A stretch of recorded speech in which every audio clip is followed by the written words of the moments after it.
चए थो रोज़ अचो मुंहिंजे दर ते अची सेवा करो ऐं पंहिंजो हिकु हिकु दुख दर्द दूर कंदा वञो।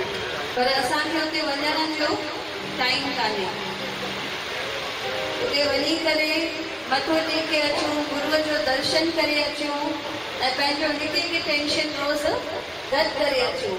पर असांखे टाइम बिल्कुलु कान्हे। चवंदा आहियूं टाइम नथो मिले, दुख ॾियण जो बि टाइम नथो मिले। कंहिं नारंगियुनि वारे खे कंहिं माण्हू चयो भई तूं ही नारंगियूं वेठो विकिणी, मूंखे सभु ॾेई छॾ नारंगियूं, मां तोखे सस्ते अघ में सभु वठाइनि थो।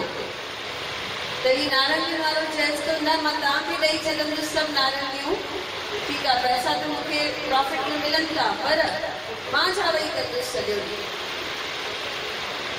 उहो ई किसो असां सभिनी सां लागू आहे। गुरु चवनि था रोज़ अचो, तव्हां वटि जेतिरा बि टेंशन्स आहिनि मूंखे ॾेई वञो।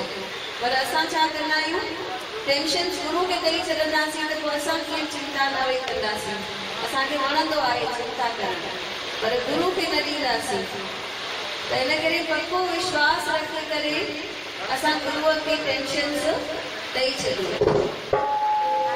दादा असांखे हिते बहिराणे जे सत्संग जे लाइ चयो त मां ईअं सोचियो भई हीअ भैया फ्री हूंदा, भई पाण ई अची वेंदा। त कल्ह शाम जो ॿिन्ही खे फ़ोन कयो, ॿिन्ही मना कई जीअं असां ॿिए हंधि दुख आहियूं। त मां अरदास करे मां चयो जीअं तव्हांखे कराइणो आहे भई अची पहुताइनि हिते।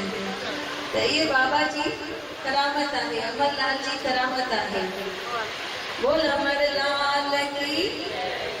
12 ई महीना सेवा चालू आहे, पर असां रहिजी था वञूं। हाणे सभई हिते सेवा कहिड़ी कंदा, पेर खणण अची हले थी सेवा 12 ई महीना